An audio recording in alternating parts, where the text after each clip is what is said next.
When ruthless billionaire Richard Vance challenged Keanu Reeves to prove his kindness could fix a broken community, he thought he was setting him up to fail. But as Keanu rolled up his sleeves and took on the impossible, no one could predict what happened next.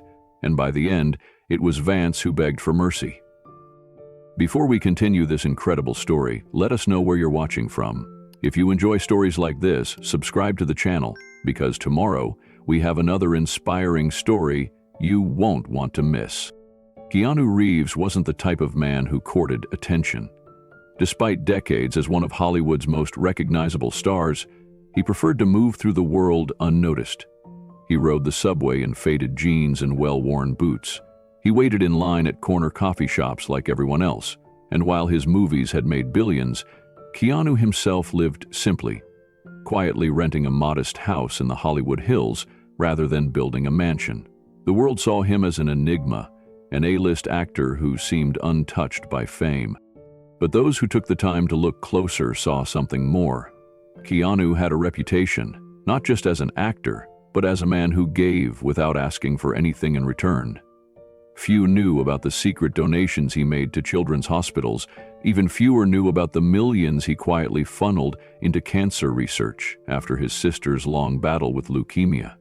Keanu never spoke about those things in interviews. He simply did what he thought was right, offering a quiet, steady kind of generosity that spoke louder than words ever could. Yet, for all the goodwill he had quietly built, there were those who doubted him. Richard Vance was one of them. At 48, Richard Vance was the kind of billionaire who made headlines and loved every second of it. His tech empire, Vance Global Solutions, dominated everything from AI-driven real estate algorithms to drone delivery networks. He wasn't shy about his success. His face was on magazine covers, his name on skyscrapers. And as far as Richard was concerned, he had earned every inch of his towering reputation. But there was one thing Vance couldn't stand, what he called Hollywood's empty kindness. To him, people like Keanu Reeves were frauds, playing humble to look good while living in luxury. Kindness, Vance often said, doesn't fix problems. Power does, strategy does, money does. And every time Keanu's name trended for something charitable, it made Vance scoff. Until one day, he'd had enough. During a televised interview at a tech conference in San Francisco, Vance was asked about philanthropy. His answer was blistering. The world doesn't need soft-hearted actors writing checks. We need people with the guts to make hard decisions. Keanu Reeves? He's a great actor, but if you think handing out sandwiches or writing a donation is going to fix homelessness or poverty, you're dreaming. The room went quiet. The host cleared his throat nervously. Well, Keanu Reeves has done a lot for charities. Some say he's a role model for what? Vance cut him off sharply. For empty gestures? I'll tell you what, if Keanu Reeves thinks kindness fixes things, let's put it to the test.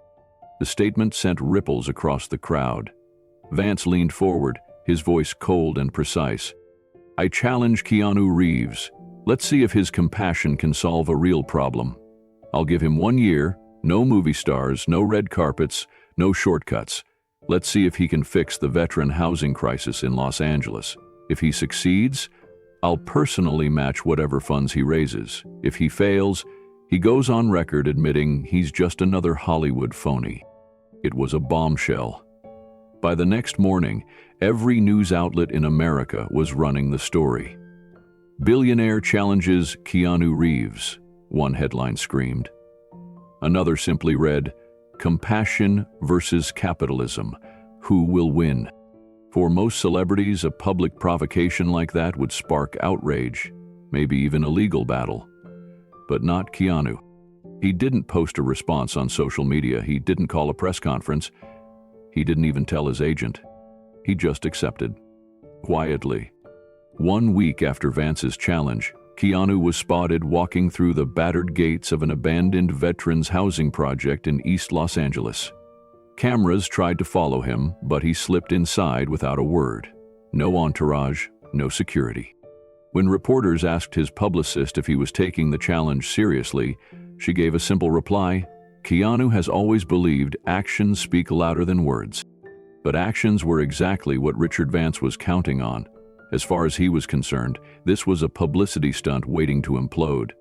"Give him 6 months," he told his board of directors with a smirk. "He'll throw some money around, smile for a few cameras, and when it doesn't work, he'll quietly disappear." But the world was watching.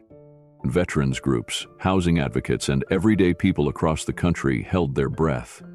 Could Keanu Reeves, a man who had always seemed different from Hollywood's usual crowd, really take on something so massive? Could compassion build homes where bureaucracy and billion-dollar initiatives had failed? And as the days turned into weeks, an unlikely hope began to grow. Because if Keanu Reeves could do it, maybe anyone could.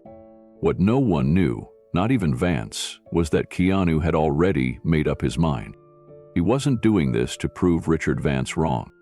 He was doing it because he believed no one should be left behind, especially not those who had served their country. And that belief was about to take him places he never imagined. Keanu Reeves stood on a cracked sidewalk, staring at the crumbling shell of what had once been housing for veterans. It wasn't a building anymore. It was a scar. Rust streaked down from broken gutters. Shattered windows yawned like empty eyes. The paint peeled in long curling strips, and the faint smell of mildew mixed with something worse. Something sharp and chemical in the dry Los Angeles air. This wasn't a place where people could live. Not now, maybe not ever again. But it was where he had to start. When Keanu accepted Richard Vance's challenge, he did it with full awareness of what it meant. But even he hadn't anticipated this. The site Vance had chosen for Keanu's challenge, the one he dared him to fix, wasn't just neglected, it was toxic, literally. Soil reports showed dangerous levels of lead and arsenic. Lawsuits over contaminated groundwater were still crawling through the courts, and while the city had once promised to restore the property, the funding had evaporated in a sea of red tape and broken promises. "This place isn't just abandoned," Darla Washington told him, shaking her head. She was one of the few remaining case managers still working with the veterans who hung around the neighborhood. "It's a graveyard. Not just for buildings, for hope." But that wasn't the worst of it. Darla handed Keanu a thick stack of papers. "And these," she added grimly, "are your friends." The stack was full of notices, pending lawsuits from neighboring businesses who didn't want a low-income housing project nearby, health and safety violations going back over a decade, and buried in the middle was a letter from the local Veterans Affairs office politely explaining why they couldn't endorse or support the project. "We've had celebrities here before," Darla said. "They come in for photo ops, they throw some money around, make big promises, and then they leave. Veterans don't trust this anymore." She gave Keanu a long, assessing look. "And they don't trust you." Keanu said nothing. He simply nodded, quietly folding the papers and slipping them into his canvas messenger bag. He looked around at the site again. A half-collapsed community center stood to his right.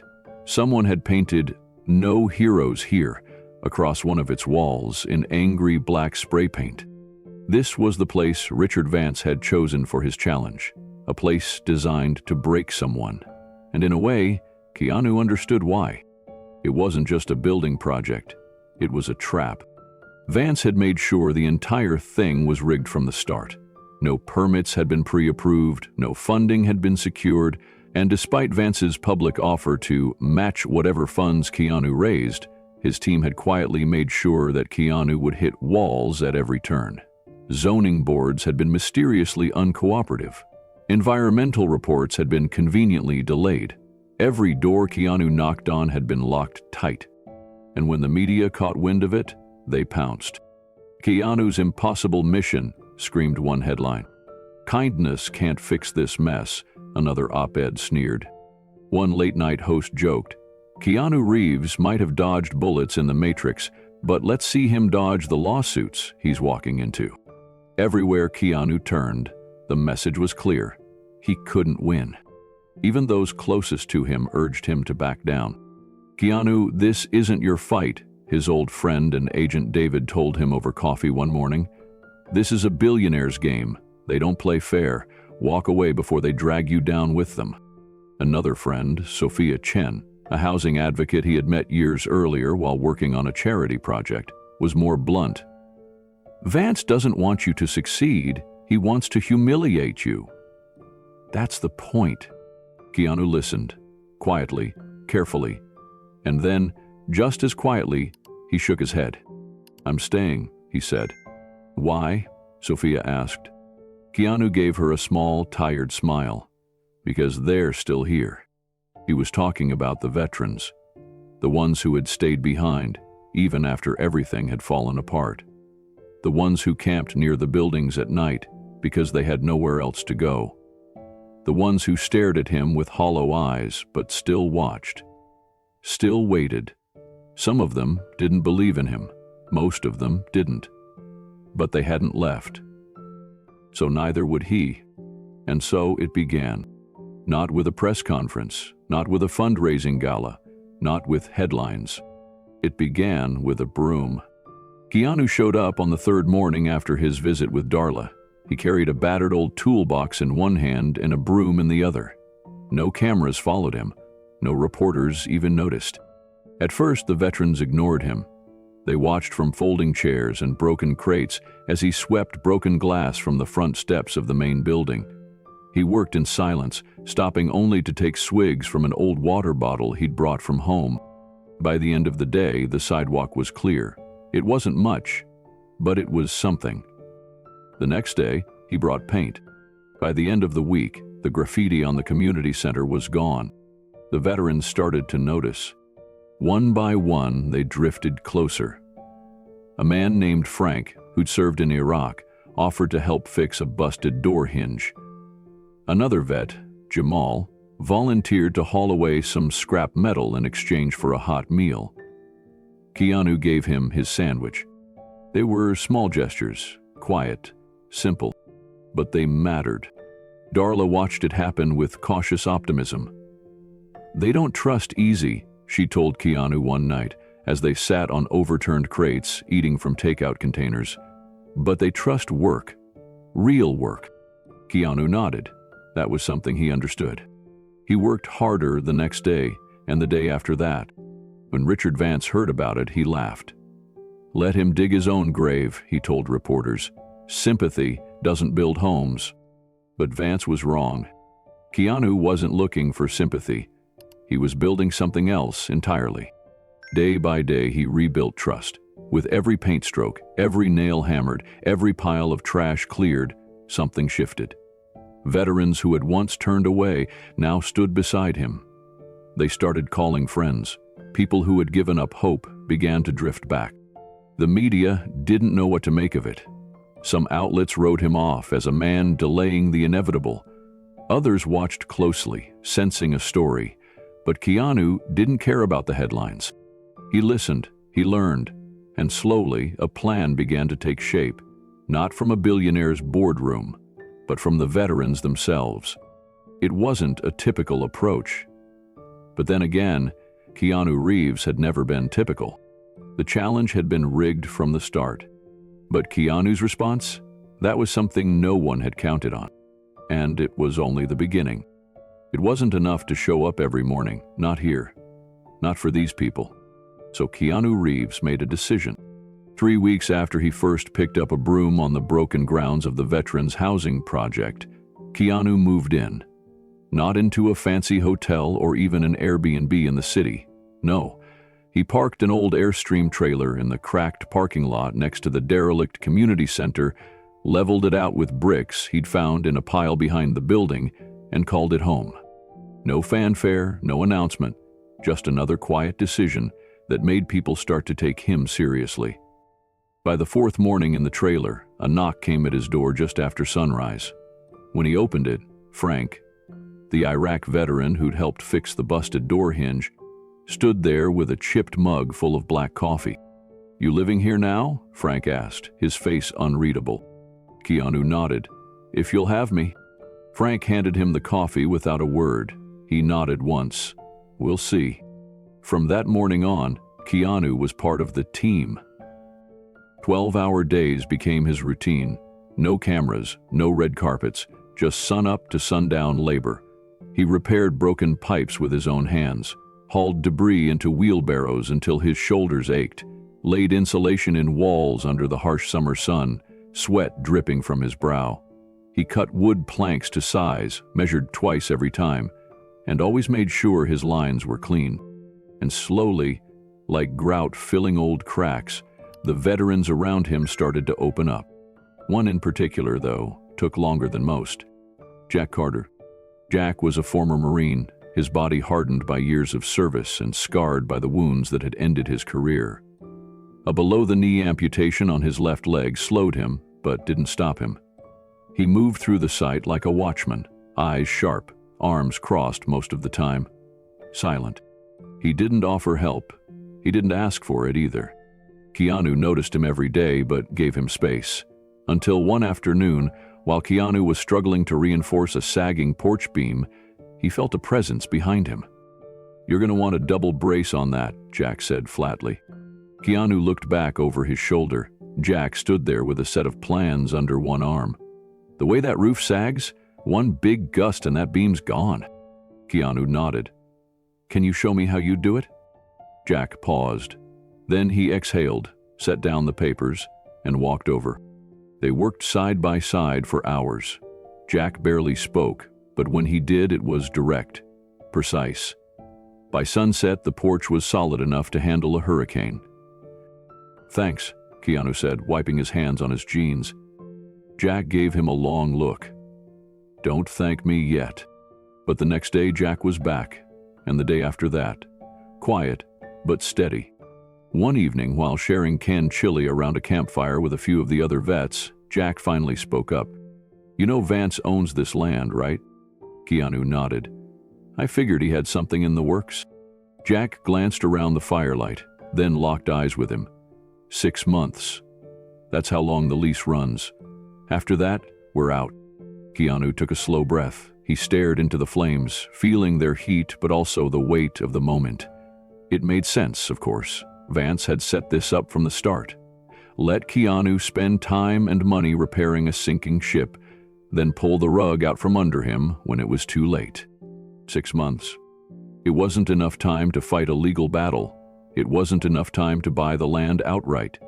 And it certainly wasn't enough time to build an entire new housing development from scratch. But it would have to be enough time to try. Later that night, Keanu sat alone on the steps of the community center, staring up at the stars. His hands were cracked and blistered, his back ached, but his mind was racing. He needed help. He needed someone with a vision and the skills to match. That was when Darla told him about Sofia Morales. "She's brilliant," Darla said the next morning over black coffee and a map of the site. "Eco-architect, used to work in high-end green design, but she left the private sector after her brother, a vet, died waiting for housing. Now she works on community projects. When there's funding, which there usually isn't." Keanu nodded. "Can you set up a meeting?" Darla smiled. "I already did." They met that afternoon in Sofia's makeshift studio in East LA.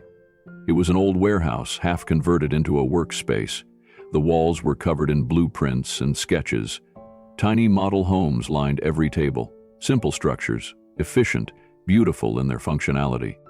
Sofia greeted Keanu with a cautious handshake. "You're not what I expected," she said plainly. "Neither is this," Keanu replied, gesturing to the models. Her expression softened a little. They spent hours talking. About sustainable housing, about modular builds, about how veterans had the skills and discipline to construct their own homes if given the tools and training. "Eco-homes," Sofia explained, pushing a set of plans toward him. "Low cost, high efficiency, built in phases. Each one uses local materials where possible. Solar, gray water systems, sustainable insulation. These aren't shelters. They're homes." Keanu traced his finger over the drawings. "How many could we build in 6 months?" Sofia considered. "Depends on funding. And labor. Keanu leaned back in his chair. We have labor. And funding? That was a different question. The big donors were hesitant. No one wanted to cross Vance. But Keanu wasn't waiting for their approval. 2 days later, he liquidated one of his real estate holdings, a minimalist house in the Hollywood Hills he barely used. It wasn't a publicized sale, quiet, private, just a transaction that gave him a few $1 million in working capital. Enough for phase 1. He returned to the site with Sophia at his side. They called a meeting with the veterans and laid out the plan. We build this, Keanu said, holding up one of Sophia's models. Ourselves. Together. Skepticism flickered through the crowd, but Jack was the first to nod. And when Vance comes to shut it down, Keanu met his gaze. Then we show him something he can't bulldoze. A community. The work began the next morning. Under Sophia's direction, they started clearing ground for the first home. The veterans learned fast. Jack became the de facto foreman. Jamal managed materials. Others handled plumbing, wiring, framing. Sophia trained them all, patient but relentless. Keanu was there every day, lifting, hammering, digging trenches for drainage. His muscles burned, his hands ached, but he didn't stop, not once. And the home started to rise. By the end of the second month, the first modular home was finished. Small but dignified. Clean lines, solar panels, a reclaimed wood porch where a veteran named Raymond sat every evening, watching the sunset in silence. The media caught on. At first, it was just local news stories. Then the networks picked it up. Keanu Reeves trades Hollywood for hammer and nails, one headline read. Another, can a movie star solve the veteran housing crisis? Richard Vance was quick to respond. In an interview on national television, he chuckled. It's cute, he said, his tone dripping with condescension. Keanu's building dollhouses. That's not going to fix a systemic crisis. The host pushed him. But he's making progress, isn't he? Vance smirked. Progress? He's building a handful of tiny homes on borrowed land. In 6 months, it won't matter. Back at the site, Keanu watched the interview on a cracked tablet someone had propped up on a sawhorse. He said nothing.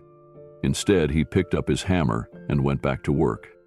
By the 4th month, they had completed 6 homes. Veterans were moving in. Families were returning. And with every nail driven, Keanu knew they were building something Vance didn't understand. A place where people believed again. A community. But 6 months wasn't far away, and Vance wasn't done playing his game. And Keanu Reeves? He wasn't done fighting.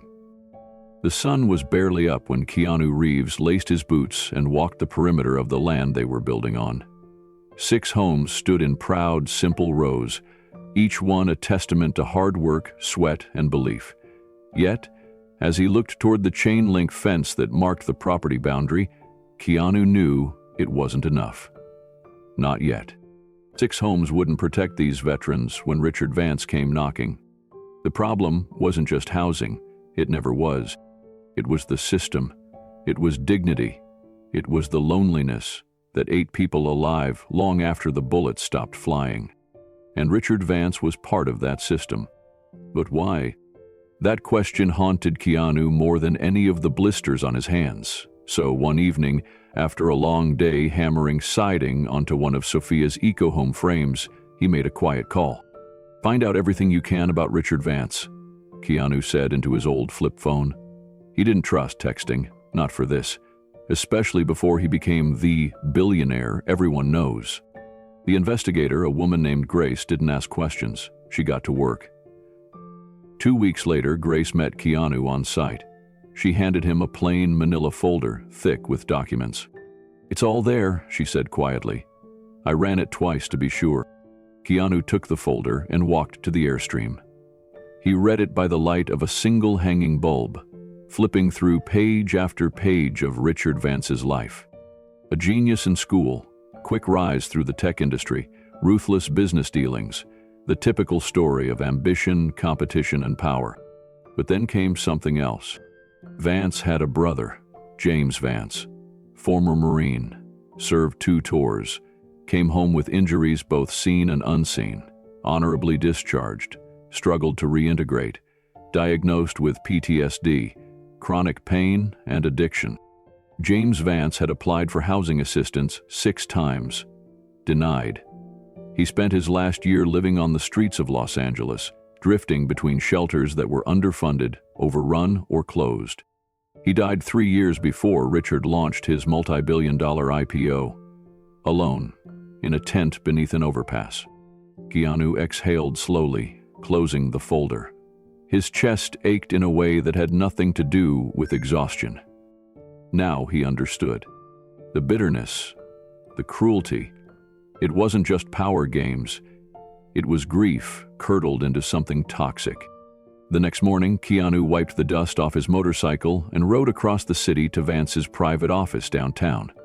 No appointment, no media, just Keanu in his work boots and flannel shirt, walking through the front doors like he belonged there. The receptionist didn't know what to do. She froze as he approached, starstruck and confused. "I'm here to see Richard," Keanu said softly. Do you have an appointment?" she stammered. "No," he smiled faintly, "but he'll want to see me." 5 minutes later, he was standing in Vance's office. It was all glass and steel, the skyline stretching behind Richard like a throne. "What do you want, Reeves?" Vance asked, not bothering to stand.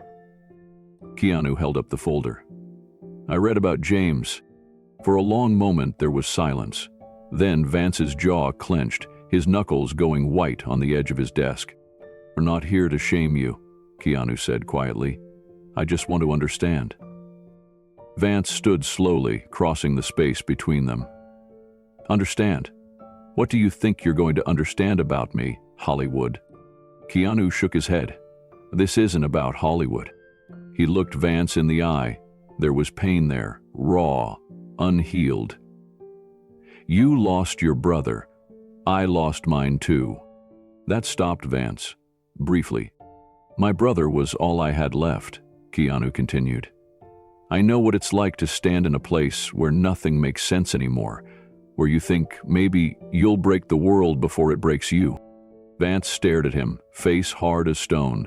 "You have no idea what I've done to keep this world from breaking me." Keanu's voice stayed steady. "Maybe I do." For a moment, Keanu thought Vance might say something. Instead, the billionaire turned away, staring out over the city.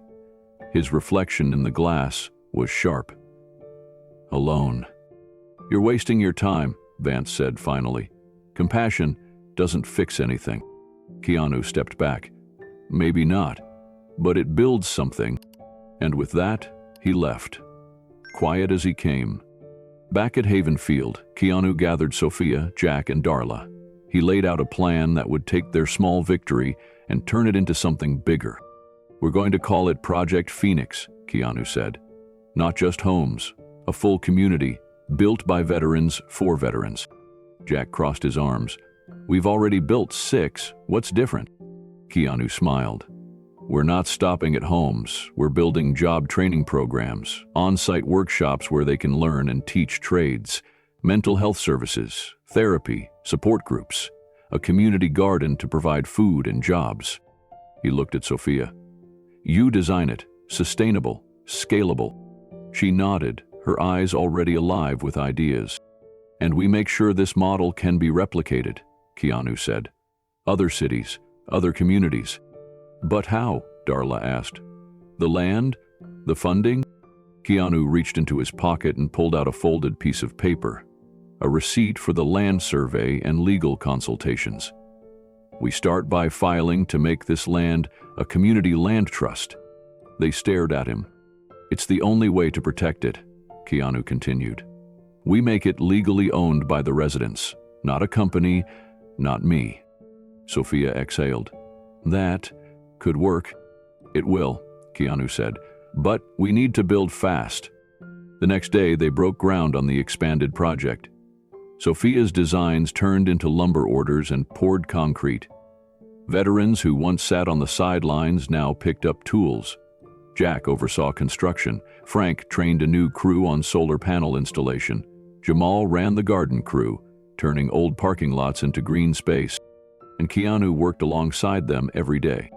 When media trucks showed up at the gates, Keanu ignored them. When photographers snapped shots of him hauling lumber, he didn't stop. When reporters asked for statements, he handed them a flyer about Project Phoenix and returned to his shovel.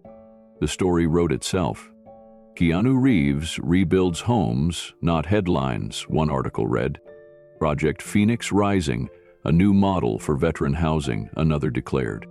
Donations started pouring in. First small ones, $10 here, $50 there. Then bigger ones, anonymous donors, foundations. A tech startup founder wired $2 million after his father, a Vietnam vet, saw Keanu's interview and cried. Volunteers arrived by the dozens. Some were veterans from other states. Some were families who had once needed help themselves. They brought tools, food, and sweat. By the 5th month, they had finished 15 homes. The garden was yielding vegetables. The first therapy group met under the old oak tree they'd saved from demolition. And Jack Carter? He moved into one of the homes with his service dog, Max. The night he turned the key in the door, he found Keanu sitting on the porch with a thermos of coffee. Wasn't sure this would happen, Jack admitted. Keanu nodded. Me neither. They sat in silence for a long time. Max rested his head on Jack's knee. I was wrong about you, Jack said finally. Keanu smiled faintly. That's fair. But Richard Vance wasn't done. As the 6th-month deadline loomed, Keanu received a letter. Hand-delivered, legal stationery. Vance's company was calling in the eviction. Lease terminated. All structures on the land would be removed. Jack slammed the letter on the table when Keanu showed it to him. I knew it. We should have fought him harder. Keanu shook his head. No, we keep building. But the deadline. We keep building, Keanu repeated. We have 2 weeks left. In those 2 weeks, they finished another 5 homes. They held a ribbon cutting for the community garden. The mental health clinic opened its doors. And Keanu worked as if the eviction notice was just another rumor. But in his gut, he knew Vance was coming. And not just for him. He was coming for everything they'd built. The old community center on the edge of Haven Field was packed by sunset. Folding chairs filled every inch of space. The air was thick with anticipation, murmurs bouncing off faded wooden beams. Veterans, families, journalists, and city leaders squeezed into the room, their faces tense and expectant. Cameras were set up along the back wall, their little red lights blinking as they broadcast the event live to the world. At the front of the room, a long table sat on a raised platform. 3 chairs. In the center, presiding over the town hall, was Judge Loretta Palmer, a woman known for her unwavering sense of justice and her ability to cut through noise like a scalpel. To her right sat Keanu Reeves, dressed in a plain button-down shirt, sleeves rolled to his elbows. His calloused hands rested quietly on the table, the faint smudges of dust and paint still visible beneath his nails. He looked tired, but there was something else in his eyes, something steadier than defiance. Purpose. To Judge Palmer's left was Richard Vance, impeccable, tailored suit, not a hair out of place. His expression was measured, but his jaw was tight. His eyes scanned the crowd like a hawk looking for weakness. The room grew quiet as Judge Palmer adjusted her glasses and leaned toward the microphone. We're here tonight, she began, to address the dispute between Vance Enterprises and the Haven Field Veterans Project. Both parties have agreed to present their cases in a public forum. Vance folded his hands in front of him. With respect, Your Honor, there's no dispute. Reeves has failed to meet the conditions of the land lease. My company is exercising its legal right to reclaim the property. Keanu didn't respond. Not yet. Palmer nodded, then turned to Keanu. Mr. Reeves? Keanu leaned forward. His voice was quiet but carried. This land was promised to veterans who needed more than promises. We've built homes. We've built lives here. People who were sleeping under bridges now have keys to doors. Vance smiled thinly. And how many keys exactly? 20 homes out of the thousands of veterans still living in poverty? A murmur ran through the crowd. Palmer tapped her pen on the table. "Mr. Vance, you'll have your time." Vance nodded, folding his hands again. Keanu exhaled slowly. "We never said we'd solve it all in 1 year, but we said we'd start. And we did." "Start?" Vance's voice was sharp now. "You started a PR campaign, you built some houses for the cameras, and now you want to pretend you've changed the system?" Keanu shook his head. "There are no cameras when I'm sanding drywall, or when I'm sitting with Jack Carter on his front porch, helping him figure out how to trust himself again." There was a long pause, and then, from the back of the room, a voice spoke. "Damn right." Heads turned. Jack Carter stood up slowly, bracing himself with his cane. His eyes swept across the crowd before settling on Vance. "I thought he was full of it too," Jack said. "A movie star playing hero." He walked slowly toward the front, each step deliberate. "But that man's hands bled right next to mine. He didn't come here for a photo op. He came because he wanted to listen." Jack looked at Keanu for a moment, then back at Vance. His voice cracked, but he didn't stop. "I was done, you understand me? I was ready to check out." Until he sat down next to me and didn't say a damn word. Just sat there, day after day, until I believed I might be worth something again. There was a ripple of emotion across the room. Some wiped their eyes, others stood silently, their heads bowed. Then another veteran stood up, then another. Soon half the room was on their feet. Men and women in old service jackets, some in wheelchairs, others with scars visible and hidden. "We stand with Keanu," one woman said loudly. "He's one of us." Judge Palmer waited for the room to settle before turning back to Vance. "Mr. Vance," she said, "your company is currently under review for multiple permit violations, including failure to conduct adequate environmental assessments on this property." Vance's face twitched. "I assure you, we followed protocol." Palmer raised a brow. "My office will be conducting a full review." A murmur swept the room again. Vance's cool veneer was cracking. He leaned forward suddenly, his voice tight but still controlled. "You want a solution? Fine." He paused, letting the silence stretch until every eye was back on him. "I'll offer $100 million to fund this project. Nationwide, housing, job training, whatever Reeves has dreamed up." A stunned hush settled. It was a stunning move. "But," Vance continued, "only if Keanu Reeves agrees to lead it, officially, as CEO of the new foundation. Full control. No walking away." The room gasped. Keanu's head tilted slightly, considering. "Why me?" Vance's smile was thin and humorless. "Because you're the only person who could make this circus look legitimate. You've got their trust." Keanu was silent for a long time. Then he turned to Judge Palmer. "I accept." Gasps again. Cameras zoomed in. Reporters whispered into microphones. "But on one condition," Keanu added, his voice clear. "We do it their way." Vance frowned. "What does that mean?"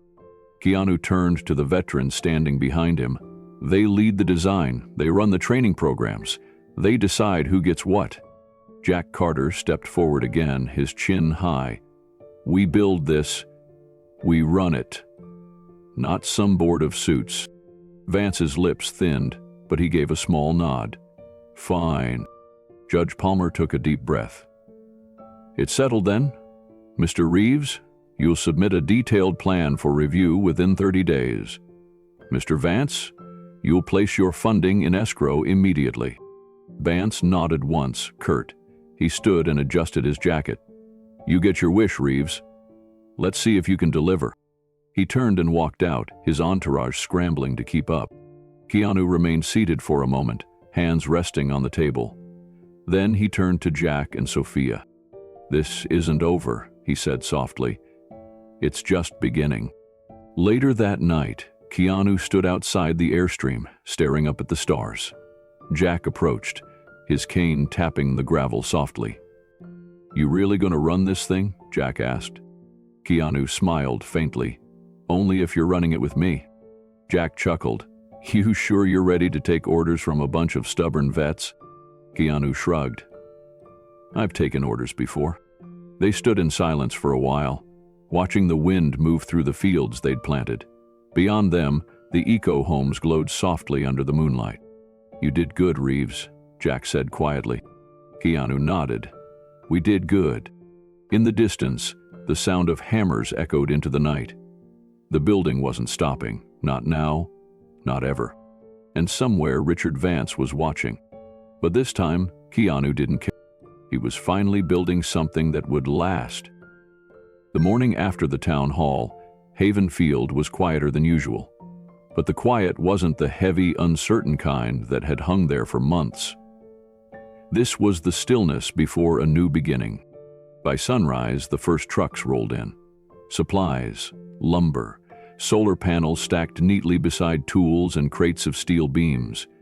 Veterans, men and women who had once lived under bridges or in their cars, stood ready. Some held tool belts, others clipboards. They weren't waiting for orders from some outside contractor. This was theirs now, their hands, their homes. Sofia Morales stood at the edge of the foundation of what would soon be a community center. Her architectural plans, once just ink on paper, were starting to come to life. She watched as Jack Carter barked instructions with a commanding presence no one questioned. His limp was still there, but the cane seemed more like a badge of honor now than a crutch. He was in his element, leading the charge. Roof trusses up by Friday, Jack called, pointing to a group cutting beams to size. And double-check the support joints. We're not half-assing this. Keanu Reeves stood nearby, sleeves rolled, hammer in hand. He wasn't a movie star here. He was just another set of hands. He worked alongside the veterans every day, hauling, nailing, measuring. His palms were cracked. Blisters had given way to thick calluses. When he wasn't working, he was on video calls for his next film, quietly juggling a schedule that stretched him to the brink. One night, Sofia found him asleep sitting up in his trailer, blueprint still on his lap, a pencil tucked behind his ear. She draped a blanket over his shoulders and smiled. He never slowed down, and somehow, neither did they. Week after week, the community transformed. The modular eco-homes rose from the scarred earth like phoenixes, clean lines and bright colors reflecting hope instead of despair. Solar panels gleamed under the sun. Rainwater harvesting tanks were installed next to lush community gardens, the first sprouts peeking up through rich soil. There was something poetic about the gardens growing where there had once been only dust and concrete. And it wasn't just about building homes. Keanu quietly arranged for mental health counselors to visit twice a week. Some of the veterans had spent years carrying invisible wounds, and Keanu insisted on care that went beyond bricks and beams. The sessions were voluntary, and at first only a few came, but soon more and more joined. They sat under canopies or walked slowly through the gardens as they talked. Little by little, they opened up. Jack Carter was one of the first. After years of shutting down any offer of help, he sat down with Dr. Fields, a counselor who understood combat trauma firsthand. Afterward, Jack didn't say much, but Sofia noticed the hard lines around his mouth soften. His orders on site became less bark and more guidance. Something in him was healing. And then there was Lily. Jack's daughter spent most days sitting by the side of the half-finished community center with a box of paints and a folding table. She was small but focused, her dark eyes studying every wall like a canvas. At first, no one knew what she was doing. She sketched quietly in a worn notebook, sometimes with Keanu or Sofia peeking over her shoulder. One afternoon, Lily climbed up on a ladder, paintbrush in hand. It took days. Veterans walking by slowed to watch as bright colors emerged. Blues, reds, greens, a soaring eagle, a hand reaching out, grasped by another. Soldiers and civilians standing side by side, and in the center, across the clean wall of the new community hall, she painted 3 words in bold, flowing script. Hope lives here. When she finished, the veterans gathered quietly around. No one spoke for a long time. Jack wiped his eyes with the back of his wrist. Even Keanu stood silent, a lump forming in his throat. Later that evening, Judge Loretta Palmer returned. She hadn't announced her visit, but word spread fast. She walked through the site slowly, nodding as veterans came up to shake her hand. When she stopped in front of Lily's mural, her shoulders straightened. She turned to Keanu and Jack. "This isn't what I expected," she admitted, her voice softer than they'd ever heard. "It's better." They walked her through the homes, tiny but efficient, solar-powered and built with dignity. She met Josephine, a former medic who now ran the gardens, and Mateo, a Marine who'd built his own home with hands that had once been clenched in anger, but now worked gently to craft furniture for the community center. Palmer paused at the end of the tour. "This is the kind of justice I wish I could write into law." Keanu smiled faintly. "Sometimes you just need a hammer and a few good people." A week later, Richard Vance visited the site, alone. No press, no suits, no entourage. He wore jeans and a jacket, walking with his hands shoved deep in his pockets. No one noticed him at first. He stood at the edge of the field, watching. Jack spotted him eventually and called Keanu over. "You want me to get rid of him?" Jack asked, half serious. Keanu shook his head and approached Vance quietly. "You're not here for the cameras," Keanu said after a moment. Vance didn't look away. "No." They stood together in silence, watching as volunteers unloaded a truck of supplies. The sound of laughter echoed across the site as kids helped plant trees along the pathway. "I didn't think this would work," Vance admitted. His voice was tight but not cruel. "But I was wrong." Keanu said nothing, just listened. "My brother would have loved this place," Vance added after a while. He didn't get a second chance." "You would have belonged here?" Keanu said quietly. Vance nodded once, emotion flickering in his usually cold eyes. After a moment, he cleared his throat. "I'm donating the adjacent land," he announced abruptly. "It'll double the space. You'll need it." Keanu studied him for a moment. "Thank you." Vance's gaze lingered on Lily's mural for a long time before he turned and left. The news broke later that week. Vance had transferred ownership of the land and an additional $50 million to the project. No speeches, no statements, just action. Construction picked up speed. Sophia's expanded designs included a new vocational school on the newly donated land. Veterans who had been building their homes now trained in trades: electricians, plumbers, carpenters. Jobs they could take beyond Haven Field, futures they could build elsewhere if they chose. And through it all, Keanu stayed. Some days on set for his latest film, but always back in time to check progress or swing a hammer. He kept a small trailer on site, where he slept most nights, sometimes just for a few hours before sunrise found him back at work. One evening, as the sun dipped low over the new community, Keanu stood beside Jack at the edge of the gardens. "You still think I'm a fake?" Keanu asked with a small grin. Jack chuckled. "No. I think you're stubborn." Keanu nodded. "That too." They watched as Lily played with the other kids under the mural that read, "Hope lives here." It wasn't finished. There was still so much to do. But for the first time in a long time, it felt like the future wasn't something to fear.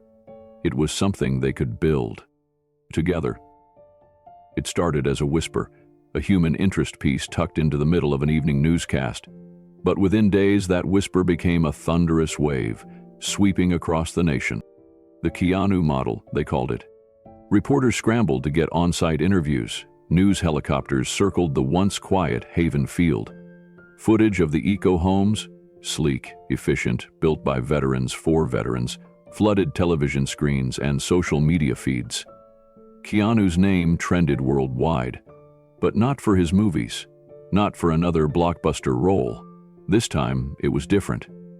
It was for something real. CNN called it a revolutionary approach to housing and healing. Time magazine ran a cover story titled, "The Quiet Star Who's Changing Lives." And on the morning of the fourth week after the town hall, Keanu woke up to find the New York Times headlined, "The Keanu Model, a Blueprint for Compassionate Housing." He sighed softly as he sipped his coffee from a chipped mug inside his small trailer. The team was already hard at work outside. He heard Sophia laughing with Jack as they reviewed blueprints for a new education center. The children were running down the pathway near the gardens, their laughter filling the air like music. And though his face was splashed across magazines and screens, Keanu Reeves refused interviews. He turned down late-night show appearances, politely declined awards, and instead stayed where he was most comfortable, working quietly alongside the people who made this happen. But the world was watching. City officials from Detroit to Phoenix called Sophia Morales, asking if she could bring her designs and expertise to their struggling communities. Homeless veteran groups in Oregon requested meetings with Jack Carter, who had become a powerful symbol of second chances. There were emails, phone calls, proposals, all of it swelling into something that no one had expected, not even Keanu. The movement was being born. Sophia and Jack became the face of it. They traveled together, visiting other cities, speaking to community leaders, and standing on stages that made Jack fidget uncomfortably in his neatly pressed button-up shirt. But he spoke anyway. Always straight, always honest. "I thought Keanu was fake," Jack told an audience of developers and mayors at a summit in Chicago. "But he got his hands dirty. He slept in a trailer next to us. He built our homes with his own hands. That's why I trusted him." Sophia followed with architectural schematics, but her voice was softer, more personal. "This isn't just about homes. It's about dignity. About giving people control over their own lives again." By the end of their talk, 3 cities had pledged to launch their own versions of the Haven Field project. And Richard Vance, once the most cold-hearted billionaire in California, stood in front of a dozen cameras in a sleek, high-rise conference room and said something no one expected. "I was wrong," Vance admitted. He stared at the floor for a moment before lifting his eyes to meet the lens. "I thought kindness was weakness. I thought compassion made people soft. Keanu Reeves taught me that compassion builds strength. It's not charity, it's justice." The video of his confession racked up millions of views within hours. Comments poured in, some skeptical but most astonished by his change. And when Vance announced that his company, Vance Dynamics, would fund the replication of the Keanu model in 10 cities over the next 2 years, few doubted his sincerity. Keanu watched the press conference from the back of the community hall. The room was filled with families, kids drawing in sketchbooks while their parents planned their homes and futures. Jack leaned against a doorframe beside him. "You believe him?" Jack asked. Keanu shrugged. "I believe people can change." Jack nodded slowly. "Guess we both did."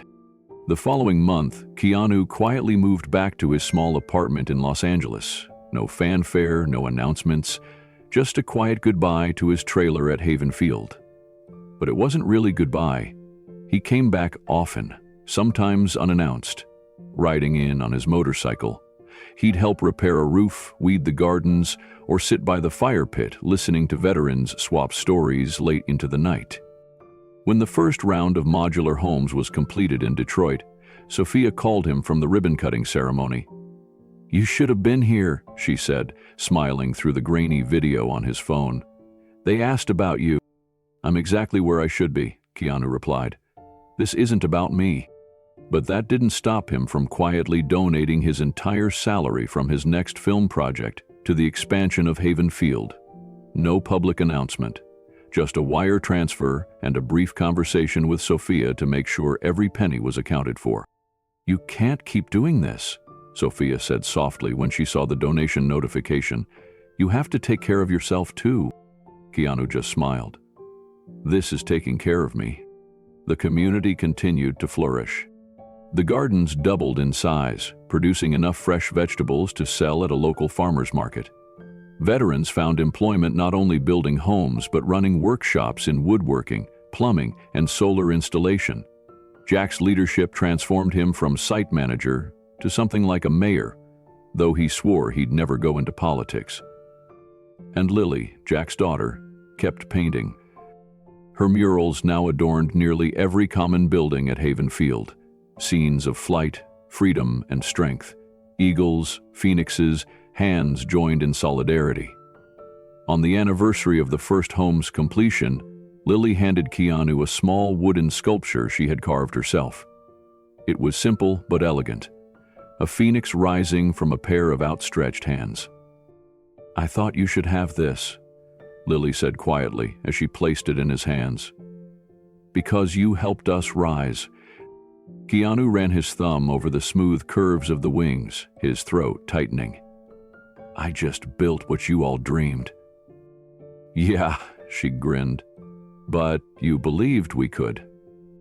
He kept the sculpture on his coffee table in Los Angeles, where it caught the morning light through his window every day, a quiet reminder.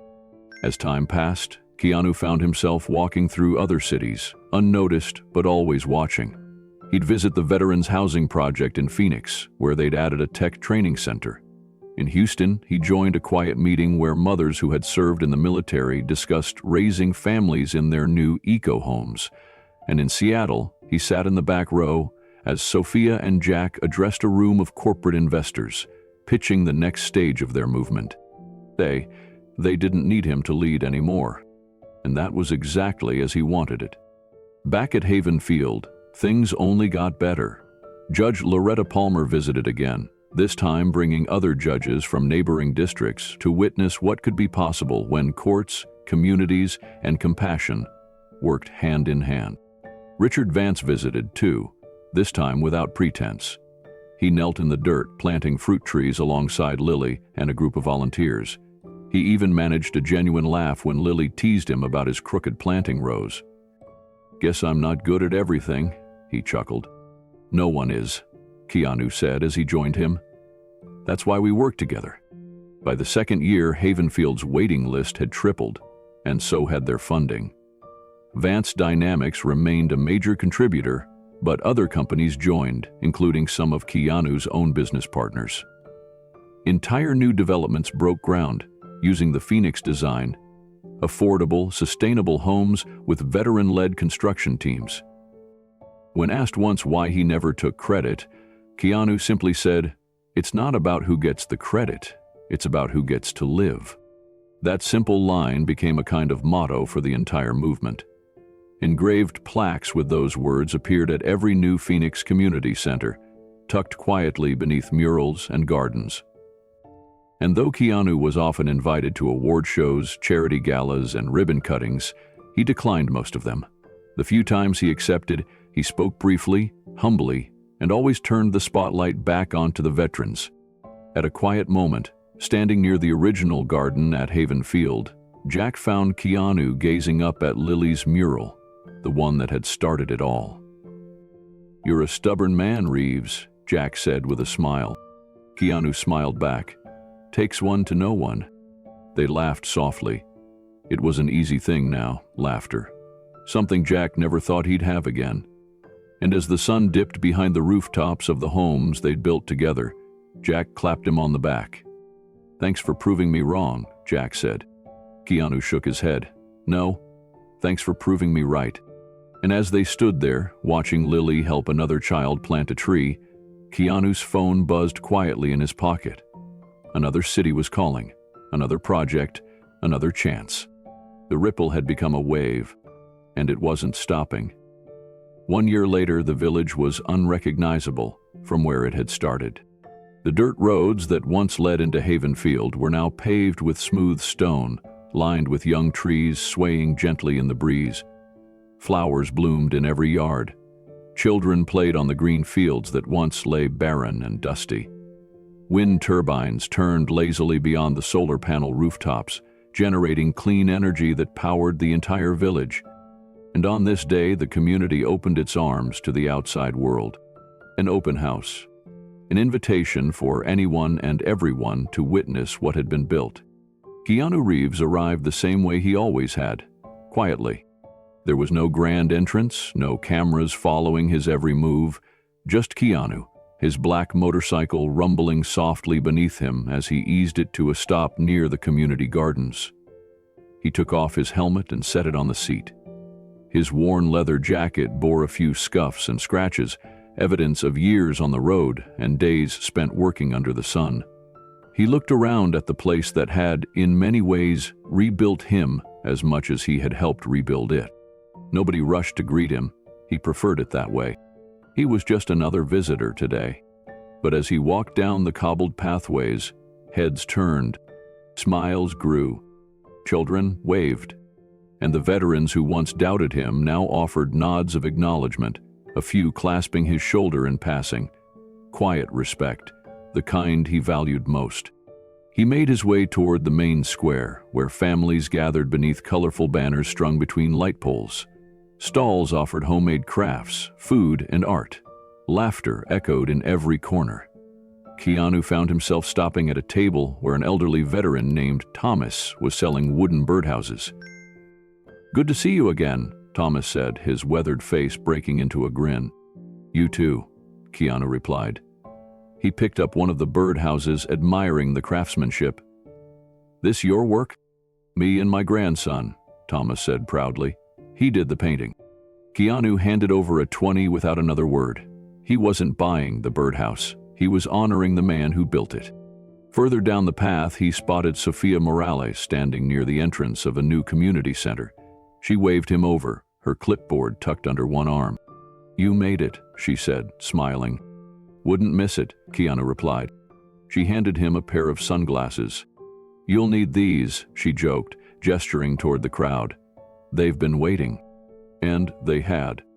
In the center of the square, a group of children was gathered around a small covered pedestal. At their side stood Jack Carter, looking more like a leader than ever before. His posture was straight, his eyes clear. He spotted Keanu and gave him a nod that said everything words couldn't. Lily, Jack's daughter, stood at the front of the crowd. She was taller now, older by only a year, but changed by everything she'd lived through. She tugged at the cloth covering her creation. "This," she said loudly, "is for Mr. Reeves." With a gentle pull, she revealed her invention, a solar-powered garden light. But it wasn't just any light.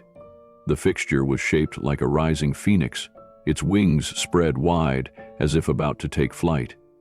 Embedded within its body were tiny glass mosaics that shimmered in the sunlight, and engraved on the base was a single phrase, "Hope lives here."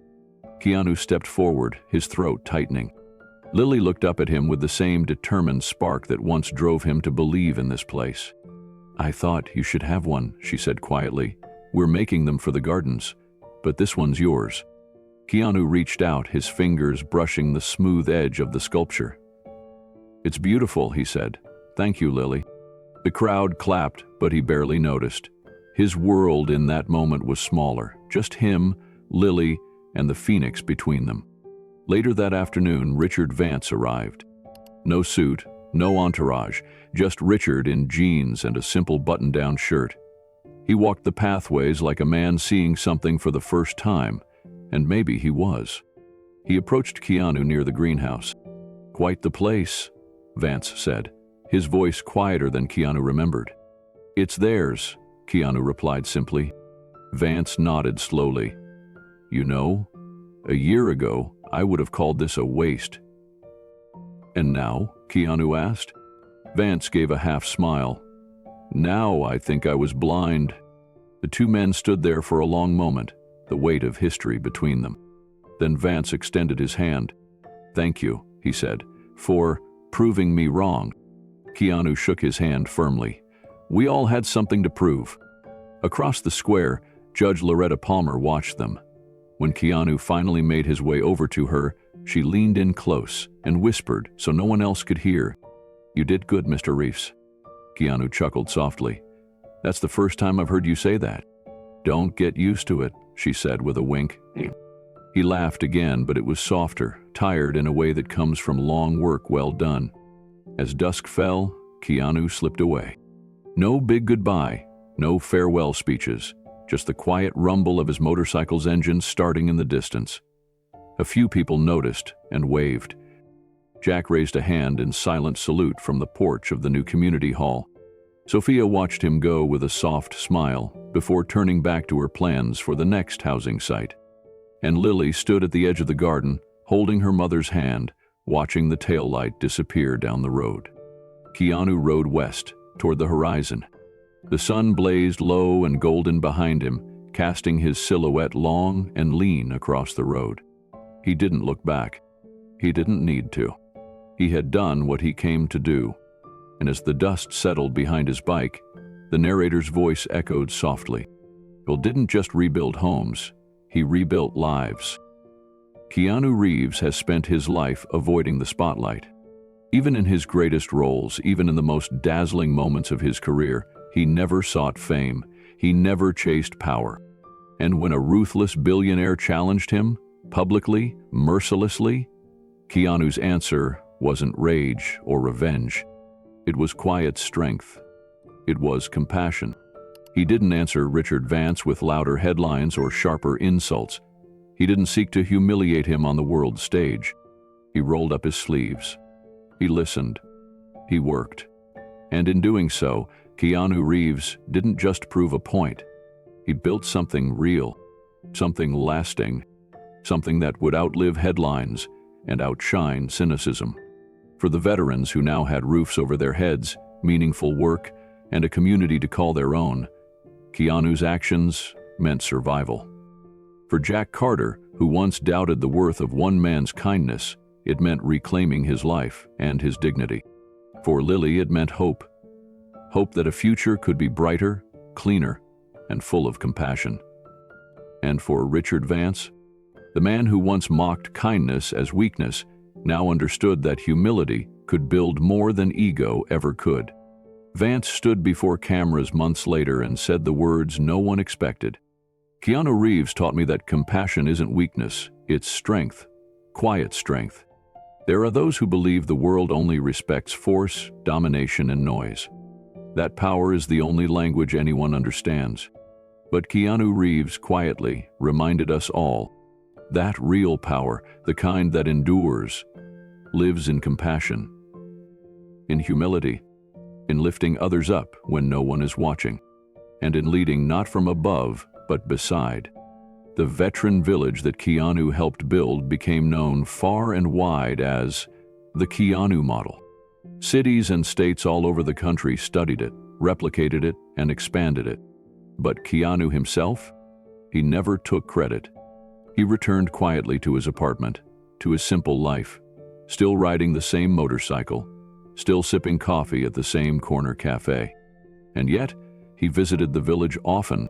He helped plant new gardens, donated his next movie salary to expand services, and read bedtime stories to Lily's younger cousins at the community center. For Keanu Reeves, it was never about proving himself. It was about proving that hope is real, and that one person can make a difference when they lead with their heart. He didn't just rebuild homes. He rebuilt lives. And in doing so, he rebuilt his own. And maybe, just maybe, we can too. If there's a lesson in Keanu's incredible story, it's this. Real leaders don't need titles. They don't need applause. They don't need to sit at the head of a table to lift people up. They stared beside them. They roll up their sleeves. And they lead with quiet strength. In a world obsessed with who shouts the loudest, Keanu reminded us that kindness is still the greatest force there is.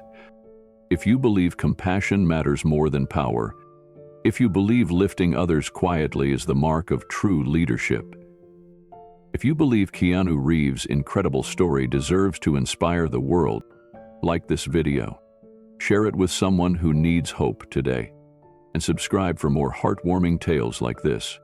And now, we'd love to hear from you. Have you ever seen kindness change a life?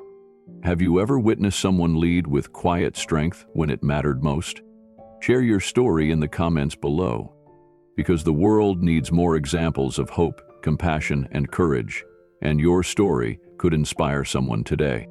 This is not just Keanu's story. It's all of ours. Until next time, stay kind, stay strong, and remember, quiet strength wins.